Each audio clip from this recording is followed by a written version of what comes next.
Fresh off his early morning tirade calling special counsel Jack Smith a crackhead, former President Donald Trump took to his Truth Social platform on Thursday evening to proclaim the indictment Smith brought against him for stealing highly classified information is a scam, and that the Espionage Act doesn't apply to him. Vital case law, of which there is much, further confirms that the Presidential Records Act, PRA, is the only statute which applies to presidents and their records, said Trump. These cases build on the Clinton Sox case in making it clear that presidents have complete latitude and authority when it comes to documents, as well as that the PRA has no criminal enforcement mechanism.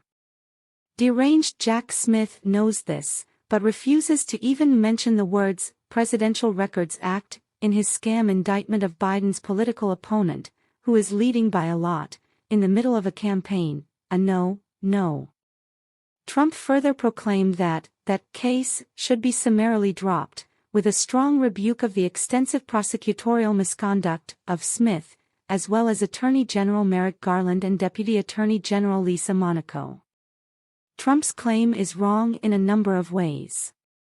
The Presidential Records Act is not the only law that applies to the president's conduct, and although he is not charged with violating it, since it indeed doesn't have criminal penalties attached to it, the National Archives repeatedly demanded he return the documents, as he was not authorized to keep them. Trump himself has admitted behind closed doors and on audio that he doesn't have the authority to declassify some of the documents he kept with him, particularly those detailing military tactics.